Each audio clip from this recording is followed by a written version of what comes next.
इस वीडियो में हम लोग समझने वाले हैं बैटल ऑफ अस्साय जो कि 23 सितंबर 1803 को हुई थी। मेजर जनरल आर्थर वेलेस्ली और दौलत राव सिंधिया और राघोजी भोसले की कंबाइंड फोर्सेस के बीच। ठीक है, मेजर जनरल आर्थर वेलेस्ली यानी कि ये ब्रिटिश थे और दौलत राव सिंधिया और राघोजी भोसले ये मराठा थे। राघोजी भोसले बिरार के राजा थे, किंग ऑफ बिरार। ठीक है, बिरार के राजा कौन थे? राघोजी भोसले। इनकी कंबाइंड फोर्सेस थी किसके खिलाफ? मेजर जनरल आर्थर वेलेस्ली के खिलाफ। ठीक है, तो इस युद्ध को हम लोग इस वीडियो में समझेंगे। लेकिन वीडियो स्टार्ट करने से पहले मैं आपको एक बात बता दूं कि मैं वीडियो छत से बना रहा हूं और पीछे मेरे छत के रोड है। ठीक है, तो वहां से गाड़ियां पास करती हैं, बहुत हॉर्न मारती हैं, तो हो सकता है कि आपको वीडियो में बैकग्राउंड में डिस्टर्बेंस थोड़ा सुनाई दे, बट टॉलरेट कर लीजिएगा उसको, आपको सुनाई सब कुछ देगा। ठीक है, समझ में सब कुछ आएगा। तो एक बात आप समझिए कि बैटल ऑफ अस्साय में आपको जो मेन दिक्कत है ना, वो बैटल फॉर्मेशन में है कि कौन कहाँ पे डिप्लॉयड था, कैसे युद्ध हुआ। तो वो तो मैं आपको बताऊंगा, लेकिन उससे पहले बैकग्राउंड जान लीजिए, क्योंकि जब आपको बैकग्राउंड पता होता है ना, तो आपको युद्ध समझ में आता है कि कौन किसके खिलाफ है, क्यों लड़ रहा है, तब आपको युद्ध समझ में आता है अगर आपको बैकग्राउंड पता होता है तो पहले मैं आपको बैकग्राउंड समझाऊंगा, तब आपके लिए युद्ध को समझना बहुत आसान हो जाएगा। ठीक है, क्योंकि बैटल ऑफ अस्साय में बहुत कंफ्यूजन रहता है कि कौन मराठा है, कौन पेशवा है, कौन किसके पक्ष में चला गया, ये अंग्रेज की तरफ से भारतीय क्यों लड़ रहे हैं, बहुत सारी कंफ्यूजन होती है। तो उसको मैं इस वीडियो में पहले क्लियर करूंगा। ठीक है, तो पहले मैं आपको बताता हूं कि बैकग्राउंड क्या रहा, क्यों ऐसी सर्कमस्टेंसेस बनी कि बैटल ऑफ अस्साय 23 सितंबर को हो गई। ठीक है, आइए इसका हम लोग बैकग्राउंड समझते हैं। तो सबसे पहले मैं आपको बताता हूं कि पेशवा कौन होते हैं। तो पेशवा को समझने के लिए आपको थोड़ा सा हिस्ट्री में जाना पड़ेगा, जब मराठा एम्पायर की संस्थापना हुई थी। ठीक है, और मराठा एम्पायर के संस्थापक कौन थे? अगर आप मुझसे पढ़ रहे हो फिर भी नाम नहीं जानते तो बहुत बुरी बात है। छत्रपति शिवाजी महाराज। ठीक है, कौन थे? छत्रपति शिवाजी महाराज मराठा एम्पायर के संस्थापक थे। और छत्रपति संभाजी महाराज शिवाजी महाराज के बड़े पुत्र थे, जो शिवाजी महाराज के बाद छत्रपति बनते हैं। ठीक है, छत्रपति बेसिकली एक टाइटल है। छत्रपति का मतलब वो होता है कि जो जनता पे अपना छत्र धर के खड़ा है, जो जनता का प्रोटेक्टर है। ठीक है, तो छत्रपति वो टाइटल है। छत्रपति शिवाजी महाराज की जो डेथ होती है वो 1680 में होती है। ठीक है, 1680 में उनकी 50 साल की एज में डेथ होती है। और शिवाजी महाराज के बाद संभाजी महाराज जो है छत्रपति बनते हैं। और 1689 में बहुत ही अमानवीय तरह से, बहुत अत्याचार करके, बहुत क्रूर तरह से औरंगजेब उनकी हत्या कर देता है। संभाजी महाराज को पकड़ लेता है, उनकी हत्या कर देता है, बहुत बुरी तरह से हत्या करता है। और 1689 में संभाजी महाराज की डेथ होती है। इस पर एक फिल्म भी आने वाली है 14 फरवरी को, छावा। आप लोग देखिएगा ज़रूर, ट्रेलर से तो अच्छी लग रही है। वैसे तो आप जानते हैं कि फिल्मों में जो है इतिहास से छेड़छाड़ होती है, बट स्टिल मज़ा तो आएगा ही आपको देख के, तो फिल्म बढ़िया लग रही है, देखिएगा उसको। बट यहाँ पर पॉइंट क्या है, यहाँ पर मैं आपको ये क्यों बता रहा हूँ? मैं इसलिए बता रहा हूँ कि मराठा एम्पायर में जो पहले टॉप पर होते थे ना, वो छत्रपति होते थे। छत्रपति की ही सारी बातें मानी जाती थी, और छत्रपति जो ऑर्डर करे वो सबसे मेन, मतलब वो टॉप पोजीशन है आपकी, छत्रपति। बट होता क्या है ना, छत्रपति शिवाजी महाराज और छत्रपति संभाजी महाराज ये दोनों जब थे तो ये स्ट्रॉन्गेस्ट छत्रपति थे, मतलब ये टॉप पर थे जब ये थे। लेकिन जब इन दोनों की डेथ हो जाती है ना, तो इसके बाद कोई भी छत्रपति इतना स्ट्रांग नहीं हो पाया। ठीक है, कोई भी छत्रपति इतना स्ट्रांग नहीं हो पाया। बट इसका मतलब ये नहीं कि मराठा एम्पायर खत्म हो गया। मराठा एम्पायर लड़ा है और बहुत बढ़िया से लड़ा है। यहाँ से तो मराठा एम्पायर का इंक्लाइन शुरू होता है। कई लोगों को लगता है कि संभाजी महाराज की डेथ हो गई तो मराठा एम्पायर खत्म हो गया, नहीं, यहाँ से तो इंक्लाइन शुरू होता है। क्योंकि औरंगजेब ने गलती कर दी थी संभाजी महाराज को मार के, बहुत बड़ी गलती, क्योंकि उसने मराठों को एक कर दिया था। सारे मराठे यूनाइट हो गए थे और औरंगजेब के खिलाफ लड़ते हैं, उसको जगह जगह हराते हैं दक्कन में। और 1707 में तो औरंगजेब मर ही जाता है। ठीक है, ये जरूरी है कहानी, मैं क्यों बता रहा हूँ आपको समझ में आएगा। तो 1707 में तो औरंगजेब मर जाता है। तो जब शिवाजी महाराज थे ना, तो उन्होंने एक काउंसिल ऑफ मिनिस्टर्स बनाई थी। क्या बनाई थी? Council of ministers. और उनके इस काउंसिल ऑफ मिनिस्टर्स को बोलते थे अष्टप्रधान। क्या बोलते थे? अष्ट प्रधान, क्योंकि इसमें 8 मिनिस्टर्स थे। अष्ट, अष्ट मतलब 8, इसमें 8 मिनिस्टर्स थे। और उसमें एक मिनिस्टर हुआ करते थे पेशवा। ठीक है, कौन हुआ करते थे? पेशवा, यानी एक मिनिस्टर पोजीशन का नाम है पेशवा। ठीक है, कि ये मिनिस्टीरियल पोजीशन है पेशवा, कोई ना कोई पेशवा बनेगा, ऐसे मतलब समझ लीजिए। टाइटल है ना पेशवा, मतलब कि एक मिनिस्ट्रियल पोजीशन है, कौन पेशवा बनता है अगला, ऐसे बात होती थी। तो ये पेशवा एक मिनिस्ट्रियल पोजीशन थी जो छत्रपति शिवाजी महाराज ने बनाई थी, जब काउंसिल ऑफ मिनिस्टर्स उन्होंने बनवाए थे, अष्टप्रधान बनवाए थे। ठीक है, और जब शिवाजी महाराज और संभाजी महाराज की डेथ होती है ना, उस समय तो ये टॉप पर थे। बट इनकी डेथ के बाद क्योंकि छत्रपति इतने स्ट्रांग नहीं थे, तो जो पेशवा थे ना, इनका प्रभुत्व बढ़ गया। इनका जो प्रभुत्व है, यानी इनका जो डोमिनेंस है वो बढ़ गया। ठीक है, और ये पेशवा को आप समझ सकते हो प्राइम मिनिस्टर की तरह। ठीक है, जैसे प्राइम मिनिस्टर होता है ना, सब कुछ मैनेज करता है, उस तरह से पेशवा होते थे। क्योंकि जब ये दोनों की डेथ हो जाती है तो उसके बाद जो पेशवा है ना, सब कुछ वही हैंडल कर रहा है। ऐसा नहीं था कि छत्रपति खत्म हो गया था, टाइटल अभी भी था, नॉमिनल छत्रपति फिर भी बनते थे, लेकिन पेशवा सारे काम कर रहा है ना, युद्ध लड़ रहा है तो पेशवा लड़ रहा है ना, डिप्लोमेसी कर रहा है तो पेशवा कर रहा है। तो इस तरह से पेशवा का जो प्रभुत्व है ना वो बढ़ गया, यानी सब लोग पेशवा की ही बात मानने लगे। तो अब मेन लाइमलाइट में कौन आ गया? पेशवा आ गया। ठीक है, तो इन दोनों के बाद कौन लाइमलाइट में आ गया? पेशवा आ गया। ठीक है, अब हम समझते हैं कि मैंने आपको ये क्यों बताया। देखो, आपको पेशवा समझ में आया? पेशवा कौन है? पेशवा भी मराठा ही है, तो पेशवा भी मराठा है, तो पेशवा आपको समझ में आया कैसे आ गए? ठीक है, अब देखिए, तो अब पेशवा के नेतृत्व में मराठा एम्पायर जो है बहुत फैल जाता है, पूरे भारत में फैल जाता है। आप ये मैप देख ही रहे हैं, पूरा भारत जो है भगवा हो चुका है, सारे मराठाओं ने पूरा लगभग ऑलमोस्ट पूरे भारत को ऑक्यूपाई कर लिया था। उसके बाद दिक्कत आती है 1761 में। ठीक है, 1761 में होती है आपकी थर्ड बैटल ऑफ पानीपत। आप जानते हैं अहमद शाह अब्दाली और मराठास के बीच थर्ड बैटल ऑफ पानीपत हुआ था, जहां पर मराठास की हार हुई थी। मराठा बहुत वीरता से लड़े पर उनकी हार हुई थी। ठीक है, और थर्ड बैटल ऑफ पानीपत वो बैटल थी जहां जिसने मराठास को अलग कर दिया। ठीक है, मराठास हारे और मराठास जो यूनाइट हुए थे, कब यूनाइट हुए थे? जब औरंगजेब ने संभाजी महाराज की हत्या की थी, तो उस घटना ने मराठास को एक कर दिया था। लेकिन थर्ड बैटल ऑफ पानीपत में जब मराठास हारते हैं तो मराठास वापस से क्या हो जाते हैं? डिसयूनाइट हो जाते हैं, यानी फिर से वो अलग हो जाते हैं, डिसयूनाइट। ठीक है, जब मराठास डिसयूनाइट होते हैं ना, तो मराठास बहुत सारे घरानों में बट जाते हैं। जैसे मराठास में बहुत सारे घराने होते हैं ना, तो डिफरेंट डिफरेंट घरानों में वो डिवाइड हो जाते हैं। जैसे 4 घराने मेन हैं, कौन कौन से? पहला है आपका होलकर, देखिए आपको बैकग्राउंड में नॉइज आ रहा होगा अभी। पहला है होलकर, दूसरा है आपका गायकवाड़, ठीक है, गायकवाड़, तीसरा है आपका भोंसले, ठीक है, और चौथा है आपका सिंधिया। तो पहले तो क्या होता था, पेशवा मेन हो गया तो पेशवा के अंडर सब काम कर रहे हैं, सारे घराने पेशवा के अंडर ही काम कर रहे हैं, सब मराठी घराने ही हैं। ठीक है, लेकिन जब मराठास हारते हैं 1761 थर्ड बैटल ऑफ पानीपत में, मराठास डिसयूनाइट होते हैं, तो सारे घराने अपने हिसाब से रूल करने लगते हैं। होलकर अपने हिसाब से, गायकवाड़ अपने हिसाब से, भोसले अपने हिसाब से, सिंधिया अपने हिसाब से, सब मराठा हैं, सब के सब मराठा हैं। ठीक है, सब अपने हिसाब से रूल करने लगते हैं। अब यहाँ पे जो ये डिसयूनाइट हुए ना थर्ड बैटल ऑफ पानीपत में, यही रीजन है इनके बीच में आपसी कॉन्फ्लिक्ट का। अब मराठास में आपस में कॉन्फ्लिक्ट हो रहा है और इसी का फायदा एज यूजुअल कौन उठाएगा? आपके जो ब्रिटिश हैं वो उठाएंगे। ठीक है, तो अब हम समझते हैं कि क्या हुआ। अब एग्जैक्ट आपको बैकग्राउंड समझ में आएगा। अब आपको समझ में आ गया नहीं कौन क्या है? ये सारे मराठास हैं, डिफरेंट डिफरेंट घरानों में ये डिवाइडेड हैं। ठीक है, अब समझते हैं। तो अब आप इस मैप को देखिए, तो ये आपका भारत का 1802 का पॉलिटिकल मैप है। कब का है? 1802 का है। ठीक है, यानी कि 1803 में बैटल ऑफ अस्साय हुई, उससे 1 साल पहले का ये भारत का पॉलिटिकल मैप है। ठीक है, अब अगर आप यहाँ पर देखें, ये सब जो लोकेशंस है ना, मैं आपको सब समझाऊंगा तो सारी लोकेशंस का आपको मतलब समझ में आएगा। जो आपको मेन अभी देखना है वो इसको देखिए, यहाँ पर क्या लिखा है? नागपुर भोसले। ठीक है, मैंने कहा था एक भोसले घराना है, तो नागपुर के भोसले यहाँ पर रूल कर रहे हैं। फिर यहाँ पर आपको दिखाई नहीं पड़ रहा होगा, यहाँ पर होलकर लिखा हुआ है। ठीक है, तो यहाँ पर होलकर घराना है, यानी होलकर रूल कर रहे हैं। फिर यहाँ पे भी आपको नहीं दिख रहा होगा, यहाँ पर लिखा है ग्वालियर सिंधिया, यहाँ पर ग्वालियर के सिंधिया घराना था मराठास में, वो रूल कर रहे हैं। और यहाँ पे पुणे के पेशवास, ठीक है, यहाँ पुणे है, आपका पूना यहाँ पर है, और यहाँ पर पुणे के पेशवा, तो ये पेशवा हो गए, आपके भोसले हो गए, आपके होलकर हो गए, आपके सिंधिया हो गए, और गायकवाड़ जो थे ना वो यहाँ पर रूल करते थे, जिसको अभी आप देख रहे हैं कि ब्रिटिशर्स ने ऑक्यूपाई कर लिया। ये गायकवाड़ का एरिया था, तो इसको ब्रिटिशर्स ने अभी ऑक्यूपाई आपको दिखा रहा है कि कर लिया है। ठीक है, तो ये कुछ घराने थे जो आपको यहाँ पे डिवीजन दिखाई पड़ रहा है। ठीक है, अब देखिए, ये जो पुणे के पेशवा है ना और ये जो होलकर है, इनके बीच होती है लड़ाई। ठीक है, क्योंकि होलकर सोचते हैं कि हम पूना पे ऑक्यूपाई कर ले और हम पूना को रूल करें, क्योंकि हम ज़्यादा बड़ी ताकत हैं। ये जो तो अब होता ये है कि ये जो होलकर घराना है ना और ये जो पुणे के पेशवा हैं, तो होलकर वर्सेस पेशवा लड़ाई होती है पूना की गद्दी के लिए। ये जो होलकर है इनको पूना की गद्दी चाहिए, तो होलकर और पेशवा आपस में लड़ते हैं और एक बैटल होती है जिसको हम लोग जानते हैं बैटल ऑफ पूना के नाम से।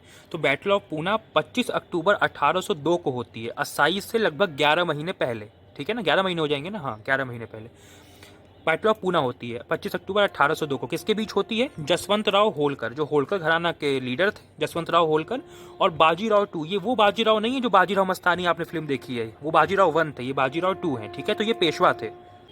तो ये आपके पेशवा हैं और ये आपके होलकर हैं। पेशवा और होलकर के बीच लड़ाई होती है और पेशवा का साथ सिंधिया भी देते हैं। ठीक है, ऑल्दो बाद में सिंधिया जो है बाजीराव के खिलाफ हो जाते हैं, बट इस युद्ध में सिंधिया भी बाजीराव का साथ देते हैं और जसवंत राव होलकर इन दोनों की कंबाइंड फोर्सेस को हरा देते हैं। ठीक है, हरा देते हैं, डिफीट कर देते हैं। ठीक है, डिफीट कर देते हैं, होलकर इनको डिफीट कर देते हैं और पूना की गद्दी को ऑक्यूपाई कर लेते हैं। ठीक है, यानी कि जो पूना है इसको कौन ऑक्यूपाई कर लेता है, जसवंत राव होलकर ऑक्यूपाई कर लेते हैं। और ऑक्यूपाई करने के बाद अपने एक विश्वसनीय आदमी जिसका नाम था अमृत राव, तो जसवंत राव होलकर के विश्वसनीय आदमी का नाम क्या था, अमृत राव। तो होलकर अमृत राव को पूना की गद्दी पर बैठा देते हैं और खुद चले जाते हैं इंदौर। कहाँ चले जाते हैं, इंदौर चले जाते हैं। किस लिए, एक्सपेंशन करने के लिए, अपने एम्पायर को और बढ़ाने के लिए वो इंदौर चले जाते हैं। ठीक है, तो अभी गद्दी पर कौन है, अमृत राव है। ठीक है, किस युद्ध के बाद, बैटल ऑफ पूना के बाद, होलकर जीत चुके हैं। ठीक है, तो अब क्योंकि बाजीराव युद्ध हार गया है तो ये चला जाता है ब्रिटिशर्स के पास। ठीक है, क्या, हेल्प मांगने। ये जाता है किसके पास, ब्रिटिशर्स के पास कि मुझे हेल्प करो भाई, मैं तो हार गया युद्ध, मेरा राज्य चला गया, अब आप मेरी हेल्प करो। तो ये ब्रिटिशर्स से संधि करता है। ठीक है, जिसका नाम होता है ट्रीटी ऑफ बसेन। एक ट्रीटी करते हैं जिसका नाम होता है ट्रीटी ऑफ बसेन। ठीक है, ट्रीटी ऑफ बसेन, जो कि साइन कब होती है, साइन होती है 31 दिसंबर 1802 को साइन होती है। ठीक है, तो बाजीराव टू ब्रिटिशर से संधि कर लेता है ट्रीटी ऑफ बसेन, जो कि 31 दिसंबर 1802 को होती है। और बेसिकली वो टाइम क्या था ना कि जो ब्रिटिशर्स थे वो सब्सिडियरी अलायंसेस साइन करवा रहे थे। ठीक है, सब्सिडियरी अलायंस का नाम आपने सुना होगा। सब्सिडियरी अलायंस का मतलब सहायक संधि, कि ब्रिटिशर्स कहते थे कि हम आपकी सहायता करेंगे, हम आपको जो है अपनी आर्मी देंगे, आपकी सुरक्षा के लिए, आपका विकास वगैरह करवाएंगे और आपकी हेल्प करेंगे। ठीक है, ये कह करके वो क्या बोलते हैं, आपके राज्य में दखल देते थे और फिर दखल देने के बाद आपका राज्य ऑक्यूपाई ही कर लेते थे, है ना। तो बेसिकली सब्सिडियरी अलायंस एक चाल थी ब्रिटिशर्स की कि सबका राज्य ऑक्यूपाई करने का, पहले आपको हेल्प करेंगे फिर आपका ही राज्य हड़प लेंगे। तो ये इनकी एक स्ट्रैटेजी थी ब्रिटिशर्स की, सब्सिडियरी अलायंस की। लेकिन फिर भी कई राजा इसको साइन कर लेते थे क्योंकि वो बहुत कमज़ोर होते थे। वो अपने किसी दूसरे अपोनेंट से, जैसे यहाँ पे आप देख रहे हैं कि बाजीराव अपने किसी दूसरे अपोनेंट जो कि होलकर है उनसे बचने के लिए ये संधि साइन कर रहे हैं, मजबूरी में कर रहे हैं पर साइन कर रहे हैं। तो सब्सिडियरी अलायंसेज ऐसे ही कई सारे राजा साइन कर लिया करते थे, तो इन्होंने भी साइन कर ली। 31 दिसंबर 1802 को ट्रीटी ऑफ बसेन साइन किया गया।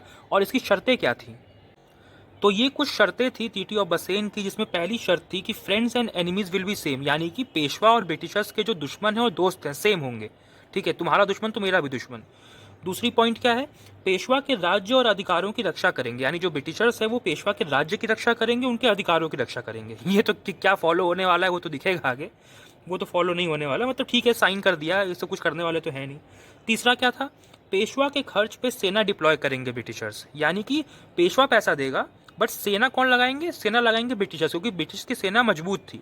तो ब्रिटिश सुरक्षा करेगा पेशवा की, पर पैसा कौन देगा, पेशवा देगा। दोनों के फ्रेंड्स और एनिमीज सेम होंगे और इनके राज्य और अधिकारों की रक्षा ब्रिटिशर्स करेंगे। तो ये बेसिकली कुछ शर्तें थी उस संधि की, ट्रीटी ऑफ बसेन की। ठीक है, और इसी के अंतर्गत ये भी तय हुआ कि जो ब्रिटिशर्स हैं वो वापस से बाजीराव जो युद्ध हार गया है उसको वापस पूना की गद्दी पर बैठाएंगे। अभी पूना की गद्दी पर कौन है, अभी अमृत राव है। ठीक है, होलकर जीत गया, अमृत राव को गद्दी पर बैठा दिया, बाजीराव हार गया, चला आया ब्रिटिशर्स के पास, ट्रीटी ऑफ बसेन साइन कर ली 31 दिसंबर 1802 को। अब ब्रिटिशर्स क्या करेंगे, बाजीराव को वापस पूना की गद्दी पर बैठाएंगे। ठीक है, तो चलिए अब देखते हैं इसके आगे क्या हुआ। तो बाजीराव को पूना की गद्दी पर बैठाने के लिए ब्रिटिशर्स अपनी दो सेनाओं को भेजते हैं 20 मार्च 1803 को। पहली सेना 2000 की होती है कर्नल स्टीवेंसन के नेतृत्व में, जो हैदराबाद से निकलती है 20 मार्च 1803 को और परिंदा के लिए निकलती है। ठीक है, तो अगर आप यहाँ पर देखें तो ये आपका हैदराबाद है और परिंदा लगभग यहाँ पर है। ठीक है, ये आपका क्या है, परिंदा, लगभग यहाँ पर है परिंदा। तो हैदराबाद से परिंदा के लिए कौन निकलता है, आपका स्टीवेंसन निकलते हैं। और 10,000 की सेना लेकर के वेलेस्ली निकलता है लगभग इसी समय पे, है ना। 20 मार्च को ये भी निकला है, लगभग उसी के आसपास ये भी निकला है। तो वेलेस्ली अपनी 10,000 की सेना लेकर के निकलता है, कहाँ के लिए, पूना के लिए निकलता है, पूना के लिए। और पूना कब पहुँचता है, ये निकलता है मैसूर से। ठीक है, मैसूर से निकलता है पूना के लिए। और पूना कब पहुँचता है, पूना पहुँचता है ये 20 अप्रैल 1803 को पहुँचता है।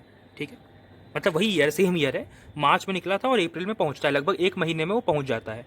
तो अगर आप मैप में देखें तो आपका मैसूर से निकलता है वेलेस्ली और हैदराबाद से निकलता है स्टीवेंसन। ठीक है, मैसूर से निकल करके वेलेस्ली आपका पहुंच जाता है पूना, और पूना कब पहुंचता है, 20 अप्रैल 1803 को पहुंचता है, और स्टीवेंसन आपका परिंदा में रुकता है। ठीक है, तो ये सिचुएशन है यहाँ पर। और ये देखिए, ये जो मैसूर है ना, ये पहले टीपू सुल्तान के अंदर था। तो टीपू सुल्तान युद्ध हार चुका है 1799, है ना। हाँ, इसी में हारा है, 1799 में वो टीपू सुल्तान हार गया है। तो मैसूर पर भी किसका कब्जा हो गया, जो आपके ब्रिटिश है उनका कब्जा हो गया। और ये जो हैदराबाद है ना, हैदराबाद में निज़ाम हुआ करते थे, निज़ाम ऑफ हैदराबाद। तो निज़ाम ऑफ हैदराबाद ने ब्रिटिशर्स के साथ साइन कर लिए सब्सिडरी अलायंस, ठीक है। तो बेसिकली संधि साइन कर लो, समझ जाओ कि ये एरिया भी ब्रिटिशर्स का हो गया, ठीक है। तो निज़ाम ऑफ हैदराबाद का ये एरिया है हैदराबाद, इसको कौन ऑक्यूपाई कर लिया है, ब्रिटिशर्स ने ऑक्यूपाई कर लिया है, बेसिकली संधि कर लिया। और संधि का मतलब समझ लो कि ऑक्यूपाई ही हो गया है, ठीक है। तो ये हैदराबाद भी ब्रिटिश के अंडर है और मैसूर भी किसके अंडर है, ब्रिटिश के अंडर है। तो मैसूर से निकलते हैं पूना के लिए आपके वेलेस्ली, और हैदराबाद से पूना के लिए, सॉरी, परिंदा के लिए निकलते हैं स्टीवेंसन, ठीक है। तो अब देखिए, इसके बाद आपके जो बाजीराव हैं वो 13 मई सेम ईयर 1803 को हाथी पर बैठ करके पूना पहुंचते हैं, और 12 बजे के अराउंड, यानी दोपहर 12 बजे उनका राज्याभिषेक होता है, ठीक है, कोरोनेशन होता है, राज्याभिषेक। अभी आप सोच रहे होगे कि जो पूना में अमृत राव बैठा हुआ था ना, अमृत राव, जिसको होलकर ने राज्य सौंप दिया था और होलकर चले गए थे इंदौर, उस अमृत राव का क्या हुआ। तो अमृत राव भाग गया, ठीक है। जैसे ही ब्रिटिश सेना वहाँ पर आई ना, उससे पहले ही ये भाग गया। तो अमृत राव डर के मारे भाग गया। ब्रिटिश सेना को उसने देखा कि वेलेस्ली सेना लेके आ रहा है, तो अमृत राव वहाँ से भाग गया और पूना की गद्दी खाली करके भाग गया। तो बिना कोई रेजिस्टेंस फेस किए, ठीक है, बिना कोई रेजिस्टेंस फेस किए आराम से बाजीराव 13 मई 1803 को वापस से पूना की गद्दी पर बैठ गया, जहाँ से 6 महीने पहले, ऑलमोस्ट 6-7 महीने पहले उसको होलकर ने निकाल के बाहर फेंक दिया था, ठीक है। 25 अक्टूबर 1802 को बैटल ऑफ पूना हुई थी, जहां पर होलकर ने बाजीराव को हरा दिया था, बाजीराव भाग गया था। और अब ब्रिटिशर्स की मदद से 13 मई 1803 को वापस बाजीराव पूना की गद्दी पर बैठ चुका है, और उसने अपना 12 बजे राज्याभिषेक करवा लिया। हाथी पर बैठ के आया था, एकदम राजा जी हैं भाई, हाथी पर बैठ के आएंगे। और 12 बजे 13 मई 1803 को बाजीराव का वहाँ पे राज्याभिषेक हो गया, मतलब वो गद्दी पर बैठ गया, पूना की गद्दी पर बैठ गया। और अमृत राव वहाँ से भाग गया, जिसको होलकर ने बैठाया था, ठीक है, ये यहाँ से भाग गया। अब जैसे ही इस बाजीराव ने ना इन ब्रिटिशर्स से संधि साइन करी और पूना की गद्दी पर बैठा, ये बात किसी भी मराठा सरदार को पसंद नहीं आई। आपको ध्यान होगा कि होलकर के खिलाफ जब युद्ध हुआ था पूना वाला, तो उसमें बाजीराव और सिंधिया साथ में थे, सिंधिया भी साथ में थे। बट इस बात से सिंधिया भी नाराज हो गए, ठीक है, जो सिंधिया थे वो भी नाराज हो गए कि तुम ब्रिटिशर्स से, जो तुम्हारी ये ब्रिटिश है, इनसे तुम संधि कैसे कर सकते हो। तो ये भी नाराज हो गए। तो सिंधिया नाराज थे, और जो बेरार के राजा थे ना भोसले, राघोजी भोसले, ठीक है, ये भी नाराज हो गए कि भाई तुमने जो है नाम खराब किया है भाई, जो ब्रिटिशर्स से संधि कैसे कर ली तुमने, ठीक है। तो राघोजी भोसले और सिंधिया दोनों कौन है जो इनसे नाराज हो गए कि इन्होंने इस संधि साइन ही क्यों की। तो आपके सिंधिया और आपके राघोजी भोसले इस बाजीराव के खिलाफ हो गए, ठीक है, ये दोनों इस बाजीराव के खिलाफ हो गए, और इन्होंने बना लिया अपना एक अलायंस कि भाई सिंधिया और राघोजी भोसले मिल करके इस बाजीराव को सबक सिखाएंगे। और इन्होंने एक काम ये किया कि जो अंग्रेज़ों की हैदराबाद वाली टेरिटरी है ना, अगर आप मैप में देखें तो ये जो उनका हैदराबाद वाला एरिया है ब्रिटिशर्स का, इसके यहाँ पर ये जो ब्लैक मैंने लाइन बनाई है ना, ये आपके अजंता घाट्स हैं, मतलब अजंता माउंटेन रेंज है यहाँ पे। एक मिनट, यहाँ मैं लिख देता हूँ, ये आपकी अजंता माउंटेन रेंजेस हैं, ठीक है, अजंता माउंटेन रेंजेस। तो ये आपका पहाड़ी इलाका है। तो यहाँ पर आप देख रहे हैं ये अजंता की माउंटेन रेंजेस हैं। तो ये जो आपके सिंधिया और भोसले राजा हैं, इन्होंने अपनी सेना यहाँ पर डिप्लॉय कर दी, इस माउंटेन रेंज में, मतलब पहाड़ों में छुप करके यहाँ पे उन्होंने सेना डिप्लॉय कर दी। अच्छा, ये जो पॉलिटिकल मैप है थोड़ा सा आप ध्यान देना। अब देखो, पॉलिटिकल मैप एकदम एग्जैक्ट नहीं है, ये 1802 का पॉलिटिकल मैप है, थोड़ा बहुत जो बाउंड्रीज है ना ऊपर नीचे हैं। जैसे आपको लग रहा होगा कि ये तो एरिया पुणे पेशवा का है, देखो ये पुणे पेशवा का है, तो यहाँ पे इन्होंने सेना कैसे लगा दी। तो देखो पूरा एरिया ये पुणे पेशवा का नहीं है, ये जो एरिया है ना, यहाँ पर अभी भी सिंधिया का इन्फ्लुएंस है, और समझ लो कि सिंधिया के अंडर ही है, क्योंकि पॉलिटिकल मैप एकदम एग्जैक्ट मिलना बहुत मुश्किल है। तो ये जो एरिया है ना, ये भी सिंधिया का ही है, ये जो सिंधियाज हैं आपके ऊपर वाले, और ये जो आपके भोसले हैं, यहाँ पर बिरार है। मैं आपको दिखाता हूँ, एक सेकेंड, अगर आप ऐसे यहाँ पे लाइन बना देना, वो दूसरा वाला मैप मेरे पास अभी है नहीं, ये बिरार है, ठीक है, क्या है ये, बिरार है। तो बिरार के राजा कौन है आपके, राघोजी भोसले हैं, और सिंधिया यहाँ से आए हैं, ये सिंधिया का एरिया है। तो इस एरिया में समझ लो सिंधिया ही ऑपरेट कर रहा है, ठीक है, ये एरिया में। तो अब ध्यान देना, ये जो आपकी अजंता माउंटेन रेंजेस है ना, यहाँ पर सेना लगा दी किसने, राघोजी भोसले ने और आपके दौलत राव सिंधिया ने, उन्होंने अपनी सेना यहाँ पर डिप्लॉय कर दी। अब ये बात जो है ब्रिटिशर्स को बिल्कुल पसंद नहीं आई। ब्रिटिश ने कहा कि भाई तुम हमारे जो बॉर्डर्स हैं उनके उसके इतने पास तुम सेना कैसे लगा सकते हो।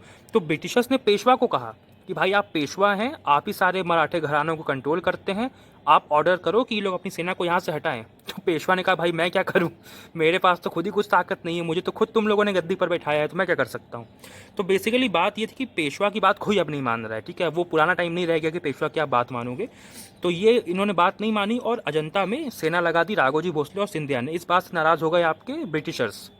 लेकिन फिर भी जो ब्रिटिशर्स हैं वो सीधा युद्ध नहीं करते हैं, क्योंकि मराठा अभी भी काफ़ी ताकतवर है, उनके पास तोपें हैं, काफ़ी ताकतवर तोपें हैं। तो अभी भी वो डायरेक्ट हमला नहीं करते हैं, पहले बातचीत करते हैं भाई, डिप्लोमेसी करते हैं पहले कि यार आप अपनी सेना पीछे हटा लो, कुछ मान जाओ, कुछ संधि वगैरह कर लो। तो एक नेगोशिएशन होती है जो काफ़ी लंबी चलती है। बट यहाँ पे समझना, जब नेगोशिएशन चल रही होती है ना, उसी वक्त जो ब्रिटिश थे वो युद्ध की भी तैयारी कर रहे थे कि नेगोशिएशन अगर फेल होती है तो हम युद्ध भी करेंगे, है ना। जो ब्रिटिशर्स थे वो युद्ध की भी तैयारी कर रहे थे और मराठा इस वक्त केवल नेगोशिएशन कर रहे थे, कोई खास तैयारी नहीं कर रहे थे। ये मराठों की गलती थी।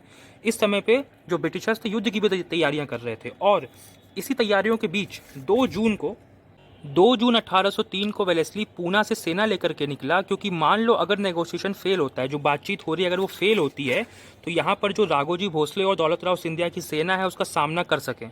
उसका सामना करने के लिए कोई चाहिए ना, इसलिए पूना से वेलेस्ली निकलता है सेना लेकर के 2 जून 1803 को। और जैसा कि उम्मीद थी कि बातचीत फेल हो जाएगी, और बातचीत फेल हो गई। बातचीत फेल हो गई, ये खबर मिलती है वेलेस्ली को 6 अगस्त को, ठीक है। 6 अगस्त को वेलेस्ली को खबर मिलती है कि जो बातचीत हो रही थी, नेगोशिएशन चल रही थी, वो फेल हो चुकी है। और 7 अगस्त को वेलेस्ली युद्ध का ऐलान कर देता है, ठीक है, वॉर डिक्लेयर। 7 अगस्त को वेलेस्ली क्या करता है, वॉर डिक्लेयर करता है। और 8 अगस्त को वो मार्च करता है अहमदनगर के किले पर। तो अगर आप मैप में देखें तो यहाँ पर आपका अहमदनगर है, देखिए ये रहा, ठीक है। जो डॉट आपको दिखाई पड़ रहा है ना, ये आपका अहमदनगर है। तो अहमदनगर पे वो हमला करता है 8 अगस्त को। कौन, वेलेस्ली हमला करता है। और 4 दिन युद्ध चलता है, ठीक है। 8 से लेकर के 12 अगस्त तक 4 दिन युद्ध चलता है। और 12 अगस्त को अहमदनगर किला, ठीक है, अहमदनगर का जो किला है वो ऑक्यूपाई कौन कर लेता है, वेलेस्ली ऑक्यूपाई कर लेता है, हरा देता है, ठीक है। किसको हराता है, किसकी सेना है यहाँ पे, यहाँ पे सिंधिया की सेना है, ठीक है। सिंधिया खुद नहीं है पर उसकी सेना है। तो अहमदनगर फोर्ट को कौन जीत लेता है, वेलेस्ली जीत लेता है, ठीक है। अहमदनगर फोर्ट को 12 अगस्त को वेलेस्ली जीत लेता है। वही मैं आपसे कह रहा था ना कि यहाँ पे जो पॉलिटिकल बाउंड्रीज है उसको बहुत सीरियसली मत लेना, क्योंकि ये 1802 का है। अब 1802 में ही कई बार बाउंड्री चेंज होती रहती है। तो आपको लग रहा होगा कि यार ये अहमदनगर तो पुणे पेशवा के अंडर ही है, तो इसको ऑक्यूपाई क्यों करना पड़ रहा है वेलेस्ली को। नहीं, ये सिंधिया के अंडर था, ये जो एरिया है ना ये सिंधिया के अंडर था, ठीक है। इसीलिए अहमदनगर किला, समझ लो अहमदनगर बॉर्डर था सिंधिया का, जो सिंधिया का यहाँ पे एरिया था उसका बॉर्डर था। इसलिए अहमदनगर को जीतना पड़ा, वेलेस्ली को युद्ध करना पड़ा। तो 8 से लेकर के 12 अगस्त तक अहमदनगर फोर्ट का युद्ध चला। और 12 अगस्त को अहमदनगर फोर्ट को ऑक्यूपाई कर लिया वेलेस्ली ने दौलत राव सिंधिया से। सिंधिया वहाँ पर है नहीं, उसकी सेना है, ठीक है। तो अब समझना, अहमदनगर को ऑक्यूपाई करना क्यों इंपॉर्टेंट था। अहमदनगर को आप बेस बना सकते हो। अगर आपने अहमदनगर को ऑक्यूपाई कर लिया ना, तो अहमदनगर वेलेस्ली के लिए बहुत अच्छा बेस बन जाएगा, क्योंकि अहमदनगर को ऑक्यूपाई करने से पूना से और बगल में हैदराबाद से, दोनों जगह से आपका जो साजो सामान है, जो लॉजिस्टिक्स है, वो आपको मिलता रहेगा। जो खाना पीना है, जो दवाइयाँ हैं, जो आपके हथियार है, यानी कि जो आपकी सप्लाई लाइन है वो आपकी पूरी हो जाएगी। आपको पुणे से भी सप्लाई मिल जाएगा, आपको हैदराबाद से भी सप्लाई मिल जाएगा, और आपको रुकने के लिए एक जगह भी मिल जाएगी। इसलिए अहमदनगर को जीतना बहुत ज़रूरी था, और वेलेस्ली ने बिल्कुल वैसा ही किया।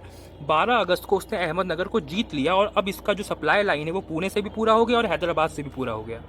तो वेलेस्ली आपका अहमदनगर में है। और आपका एक और था ना कर्नल स्टीवेंसन, जो यहाँ से हैदराबाद से परिंदा के लिए निकला था। तो जो कर्नल स्टीवेंसन है उसको जिम्मेदारी दी गई है हैदराबाद और ये जो पुणे का नीचे वाला एरिया है ना, इसकी सुरक्षा करने के लिए। तो कर्नल स्टीवेंसन के अंदर 3600 सोल्जर्स और 8000 रिजर्व फोर्स, ठीक है। 3600 सोल्जर्स जो हैदराबाद और पूना की रक्षा करेंगे, और 8000 उसके जो रिजर्व फोर्सेस थे जो इस एरिया की रक्षा करेंगे, वो सब आपके कर्नल स्टीवेंसन के अंडर थे, ठीक है। तो बेसिकली स्टीवेंसन क्या कर रहा है, ये चेक कर रहा है कि ये जो यहाँ पे राघोजी भोसले और दौलत राव सिंधिया की सेना है वो कहीं यहाँ पे निज़ाम के एरिया में ना घुस जाए। निज़ाम का एरिया मतलब जिसको सब्सिडरी अलायंस के थ्रू ब्रिटिशर्स ने ही ऑक्यूपाई कर लिया है, तो ये निज़ाम का हैदराबाद है, ठीक है।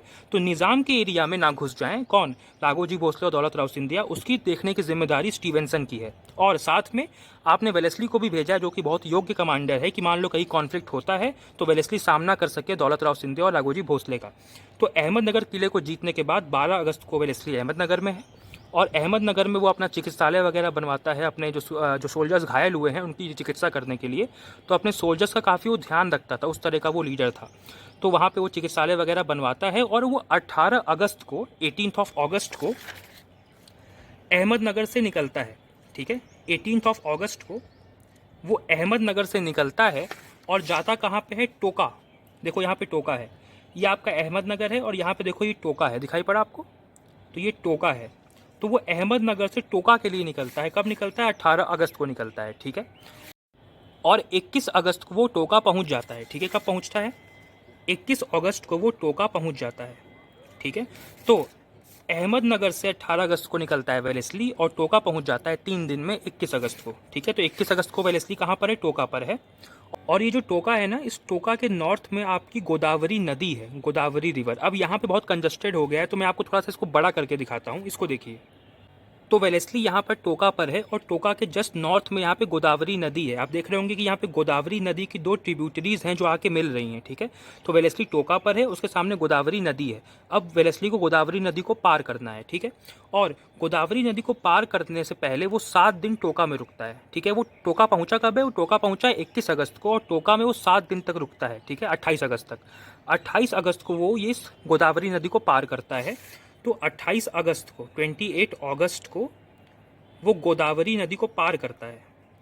तो 28 अगस्त को गोदावरी नदी को पार कर लेता है वेलेस्ली और जैसे ही गोदावरी नदी को वो पार करता है, वेलेस्ली को एक खबर मिलती है। अब इस खबर का थोड़ा सा बैकग्राउंड समझिए क्या हुआ था। जब वेलेस्ली अहमदनगर में था ना, जब उसने अहमदनगर को ऑक्यूपाई कर लिया था, तो अहमदनगर में रहते हुए ही उसने कर्नल स्टीवेंसन को एक लेटर लिखा था, मतलब एक निर्देश दिया था। जो ये आपके स्टीवेंसन है, जिनको हैदराबाद की सुरक्षा की जिम्मेदारी दी गई थी, तो वेलेस्ली ने स्टीवेंसन को निर्देश दिया था कि आप ध्यान रखना कहीं ऐसा ना हो जाए कि यहाँ पे जो सिंधिया की सेना है वो निज़ाम के एरिया में आ जाए, है ना, मतलब ये जो हैदराबाद का एरिया है यहाँ पर ना घुस जाए, आप नज़र रखना। ये ऑर्डर किसने दिया था, मतलब निर्देश किसने दिया था, वेलेस्ली ने दिया था स्टीवेंसन को, ठीक है, कि यहाँ से इनकी सेना निज़ाम के एरिया में ना आ जाए। बट जैसे ही 28 अगस्त को गोदावरी नदी को पार करता है आपका वेलेस्ली, तो उसको खबर मिलती है कि स्टीवेंसन जो जाफराबाद में रुका हुआ था, उसकी नज़र बचा करके अजंता माउंटेन रेंजेस से मराठा निज़ाम एरिया में घुस गए हैं। मतलब स्टीवेंसन यहाँ पर था, उसको पता ही नहीं चला कब सिंधिया की एक लाइट कैवेलरी, ध्यान रखना कौन आया था, लाइट कैवेलरी। तो यहाँ पर तो पूरी सेना थी, मतलब तोपे वगैरह थी, पैदल सैनिक भी थे और आपकी घुड़सवार सैनिक भी थे। बट क्योंकि घुड़सवार सैनिक तेज़ चलते हैं, तेज़ भागते हैं, तो यहाँ पे स्टीवेंसन की नज़र बचा करके घुड़सवार सैनिक दल का एक हिस्सा इस एरिया से साउथ में आ गया, यानी निज़ाम के एरिया में आ गया। अगर आप यहाँ पर देखें तो यहाँ पर स्टीवेंसन है इस एरिया में, तो स्टीवेंसन की देखो, ये जाफराबाद है जहाँ पर स्टीवेंसन है, ये जाफराबाद है, यहाँ पर स्टीवेंसन है। स्टीवेंसन की नज़र बचा करके यहाँ से मराठों की एक कैवेलरी फोर्स निज़ाम एरिया में आ गई सिंधिया के नेतृत्व में, ठीक है। कैवेलरी फोर्स यहाँ पर आ गई और जैसे ही सिंधिया की कैवेलरी फोर्स यहाँ पर आई ना, मराठों ने एक खेल किया, मराठों ने एक अफवाह फैलाई। मराठों ने अफवाह ये फैलाई कि हमारी सेना ना बुरहानपुर पर हमला करने वाली है। किस पर हमला करने वाली है, बुरहानपुर पर। तो बुरहानपुर उस समय का एक बहुत बड़ा व्यापारिक केंद्र था। तो जो ब्रिटिश थे उनको लगा कि यार मराठा जो है वो बुरहानपुर पर हमला करने वाले हैं, यानी बुरहानपुर में वो लूट मचाने वाले हैं, है ना। लूट करने के लिए बेसिकली बुरहानपुर में जाते हैं क्योंकि वहाँ पे व्यापारिक केंद्र है। तो व्यापारिक केंद्र पे क्यों जाएंगे भाई, लूट करने के लिए जाएंगे। तो ब्रिटिशर्स को ये लगा, क्योंकि ये अफवाह फैलाई गई थी, ऐसा था नहीं, अफवाह फैलाई गई थी कि जो मराठा सेना है वो बुरहानपुर जाएगी, ठीक है। तो ब्रिटिशर्स को लगा कि यार बुरहानपुर जाएगी, वहाँ पर लूट मचाएगी, तो ब्रिटिशर्स का ध्यान चला गया बुरहानपुर पर। और जब ब्रिटिश का ध्यान बुरहानपुर पर चला गया, उसी वक्त अजंता माउंटेन रेंजेस से जो बचे हुए आपके तोपखाने और पैदल सैनिक थे, उन्होंने भी आके कैवेलरी फोर्स को ज्वाइन कर लिया। मैंने आपको बताया था ना कि स्टीवेंसन की नज़र से बच के मराठों की एक लाइट कैवेलरी निज़ाम के एरिया में आ गई थी, जो कि सिंधिया के नेतृत्व में थी, एक लाइट कैवेलरी आ गई थी। और जैसे ही अफवाह फैली कि बुरहानपुर पर मराठे हमला करेंगे, ब्रिटिश का ध्यान बुरहानपुर पर लग गया और उसी का फ़ायदा उठा के जो बचे हुए पैदल और आपके तोपखाने थे, उन्होंने भी आके कैवेलरी को ज्वाइन कर लिया। क्योंकि पैदल और तोपखाने धीमे धीमे चलेंगे, कैवेलरी तेज़ भाग सकती है, तो कैवेलरी तो पहले ही आ गई थी, लेकिन जो पैदल सैनिक और जो तोपखाने, उन्होंने भी छुप छुप के अपनी कैवेलरी को ज्वाइन कर लिया। तो बुरहानपुर का जो इन्होंने अफवाह फैला, इसका फ़ायदा मराठों को हुआ। तो यहाँ पे मराठों ने अपनी जो अफवाह फैलाने की स्किल है उसका प्रदर्शन यहाँ पर किया। तो मराठे निज़ाम के एरिया में आ गए। अब समझना, जो आपका वेलेस्ली है वो 28 अगस्त को गोदावरी नदी को पार कर चुका है, तो लगभग यहाँ पर कहीं वेलेस्ली है, ठीक है, 28 अगस्त को। अब वेलेस्ली जो है वो हमला तब तक नहीं कर सकता जब तक पूना, देखो यहाँ पूना है, जब तक पूना और इस तरफ आपका हैदराबाद होगा। तो हैदराबाद और पूना, जब तक हैदराबाद और पूना से आपकी जो रसद सामग्री है, जो आपके लॉजिस्टिक्स है, जो आपका दारू घोड़ा है, जो आपका खाना पानी है, जो आपका ये बारूद वगैरह है, गन्स वगैरह हैं, सारे इक्विपमेंट्स वगैरह हैं, मतलब बेसिकली आपकी सप्लाई लाइन, जब तक आपकी सप्लाई चेन पूरी ना हो जाए, आपको सारा जो ज़रूरत है लड़ने के लिए साजो सामान वो मिल ना जाए, तब तक वेलेस्ली मराठों पर आक्रमण नहीं कर सकता। तो 28 अगस्त से लेकर के 18 अगस्त तक एक 18 सितंबर 28 अगस्त से लेकर के 18 सितंबर तक एक शांति काल है। शांति मतलब इस समय कोई युद्ध नहीं हो रहा है, शांति काल है, क्योंकि वेलेस्ली वेट एंड वॉच के मूड में है। वेट एंड वॉच क्यों कर रहा है? क्योंकि जानता है कि अगर ऐसे हमला करेंगे तो वो फंस सकता है वेलेस्ली मराठों के खिलाफ, क्योंकि मराठे बहुत स्ट्रांग है। जब तक उसकी सप्लाई लाइन पूरी ना हो जाए, खाना पीना सब उसको मिल ना जाए, सारे उसके लॉजिस्टिक्स को पूरे ना हो जाएं, तब तक वो हमला नहीं करना चाहता है। और होता क्या है कि 18 सितंबर को फाइनली जो उसके लॉजिस्टिक्स है उसकी आखिरी खेप, यानी आखिरी लास्ट पार्ट है ना, आखिरी खेप का मतलब कि लास्ट पार्ट उसके लॉजिस्टिक्स का उसको मिल जाता है 18 सितंबर को। मतलब भाई देखो, जो भी कुछ लाया जाएगा, खाना पीने का सामान है, दवाइयाँ वगैरह, वो बैलों पे लाद के लेकर के आई जाएंगी, उसमें समय लगता है। तो 28 अगस्त से लेकर 18 सितंबर तक की चीज़ें इकट्ठा करता रहा कि भाई सब कुछ सारा हमारा सामान यहाँ पर पहुँच जाए। तो 18 सितंबर को फाइनली एक आदमी है, उसका नाम मैं भूल रहा हूँ, आप लोग देख लेना, वो लॉजिस्टिक्स का जो फाइनल पार्ट है वो लेकर के आता है और वेलेस्ली को दे देता है। तो 18 सितंबर को अब सोचता है कि वेलेस्ली अब समय है, अब मेरे पास तैयारियां हैं, अब मैं हमला करूंगा मराठास पे। और ये समय 18 अगस्त से लेकर 18 सितंबर का जब वेलेस्ली वेट कर रहा था, उस समय स्टीवेंसन छोटे मोटे युद्ध कर रहा था मराठास की कैवेलरी फोर्स से। ठीक है, कभी कैवेलरी फोर्स मराठा की रेड करके इसके एरिया में आ जाती और कभी स्टीवेंसन उनके एरिया में चला जाता। तो कभी कभी हल्की फुल्की लोग झड़प कर रहे थे, लेकिन स्टीवेंसन ने भी एक कमाल का काम किया था कि उसने जालना ऑक्यूपाई कर लिया था। ठीक है, ये 1 से 2 सितंबर को हुआ था। ये थोड़ा सा आपकी किताब में नहीं दिया है, मैं बता दे रहा हूँ। 1 से 2 सितंबर के बीच जालना को ऑक्यूपाई कर लिया था स्टीवेंसन ने। ठीक है, और 18 अगस्त से लेकर 18 सितंबर तक वेलेस्ली तो कुछ भी नहीं कर रहा था, बैठा हुआ था। 1 से लेकर 2 सितंबर तक स्टीवेंसन ने जालना को ऑक्यूपाई कर लिया था। पर इसका मतलब ये मत समझना कि बैठा हुआ था तो बेकार है, कुछ किसी गलत किया, नहीं नहीं, सही किया इसने, अपना वेट कर रहा था ना, सब सामान आ जाए उसके बाद लड़ेंगे। तो 1 से लेकर 2 सितंबर तक स्टीवेंसन ने जालना को ऑक्यूपाई कर लिया था। ठीक है, और छोटे मोटे युद्ध यहाँ पे स्टीवेंसन मराठों से कर रहा था। तो स्टीवेंसन जालना पर आ गया। अब जैसे ही 18 सितंबर को वेलेस्ली को अपनी लॉजिस्टिक्स की आखिरी खेप मिली, दोनों वेलेस्ली और स्टीवेंसन जो कि जालना में है, वेलेस्ली और स्टीवेंसन दोनों बदनापुर में मिलते हैं 21 सितंबर को। ठीक है, जैसे ही 18 सितंबर को वेलेस्ली यहाँ से निकलता है, वो 21 सितंबर को बदनापुर पहुँचता है और जालना से बदनापुर पहुँचता है स्टीवेंसन 21 सितंबर को। तो 21 सितंबर को वेलेस्ली और स्टीवेंसन दोनों मिलते हैं, कहाँ पर? बदनापुर में मिलते हैं 21 तारीख को। ठीक है, और जो इनके गुप्तचर वगैरह थे ना, जो इनको सूचना देते थे, गुप्तचर वगैरह, तो गुप्तचरों ने इनको बताया था कि मराठा सेना बोरकारदान में है। कहाँ पर है? बोरकारदान में है। तो ये दोनों प्लान बनाते हैं कि हम लोग क्या करेंगे कि जो स्टीवेंसन है वो मराठों के राइट साइड पर हमला करेगा। अगर मराठे इस तरफ देख रहे हैं तो उनका राइट साइड क्या बनेगा? इस तरफ बनेगा। इमेजिन करो, मराठे ऐसे देख रहे हैं तो उनका राइट साइड इस तरफ बनेगा। तो तय ये हुआ कि स्टीवेंसन राइट साइड से हमला करेगा और वेलेस्ली जो है वो लेफ्ट साइड से हमला करेगा। ठीक है, स्टीवेंसन राइट साइड से, वेलेस्ली लेफ्ट साइड से हमला करेगा। और दोनों कहाँ पहुँचेंगे? बोरकारदान पहुँचेंगे 24 सितंबर को। क्योंकि इनके जो गुप्तचर थे उनके अनुसार मराठा सेना बोरकारदान में है, तो दोनों ने डिसाइड किया कि हम यहाँ से निकलेंगे और 24 तारीख को बोरकारदान में मिलेंगे। ठीक है, तो यहाँ से आपका स्टीवेंसन चला गया, यहाँ से आपका वेलेस्ली चला गया। लेकिन वेलेस्ली 23 सितंबर को ना आपका यहाँ पहुँचता है नौलनिया। इसको नलना लिखा हुआ है आपकी किताब में, पर मैंने नौलनिया स्पेलिंग देखी थी, देख लेना, जो भी लिख देना कोई दिक्कत नहीं, नलना भी लिख देना। नलना पहुँचता है 23 सितंबर को और 11 बजे करीब। ठीक है, देखो स्टीवेंसन इस तरफ गया, इस तरफ, और वेलेस्ली आपका इस तरफ गया। तो वेलेस्ली आपका पहुंचता है नलना, कब पहुंचता है? 23 सितंबर को पहुंचता है 11 बजे सुबह। क्या होता है कि वो नलना पहुंच जाता है। और 1 बजे, ठीक है, अराउंड 1 PM ब्रिटिश सेना कुछ बंजारों को पकड़ के लाती है। वो बंजारे वेलेस्ली को बताते हैं कि यहाँ से सिर्फ 4 मील की दूरी पर मराठा सेना है और अगर वेलेस्ली चाहें तो यहाँ पर एक टीला है, उस टीले पर चढ़कर वो मराठा सेना को देख सकते हैं। तो बहुत ही एक्साइटमेंट में वेलेस्ली 1 बजे के अराउंड उस टीले पर चढ़ जाता है और वो मराठा सेना को देखता है। अब वेलेस्ली को मराठा सेना कैसी दिखी, यानी कि मराठा सेना कैसे डिप्लॉयड थी, ये हम लोग नेक्स्ट वीडियो में बात करेंगे। वो होगा आपका फर्स्ट फेज ऑफ असाय, कि आपको डिप्लॉयमेंट कैसे करना है, वो हम नेक्स्ट वीडियो में बात करेंगे, क्योंकि इस वीडियो का बैकग्राउंड काफ़ी लंबा है। अगर दोनों में सेम वीडियो में कर दूंगा तो बहुत कन्फ्यूजन हो जाएगा, बहुत हौच पौच हो जाएगा। तो उसको हम लोग अगली वीडियो में देखेंगे कि वेलेस्ली को टीले पर चढ़ के क्या दिखा, उसको सेना कैसी दिखी, वो कैसे डिप्लॉयमेंट होगा, वो अगले वीडियो में हम लोग देखेंगे। Thank you.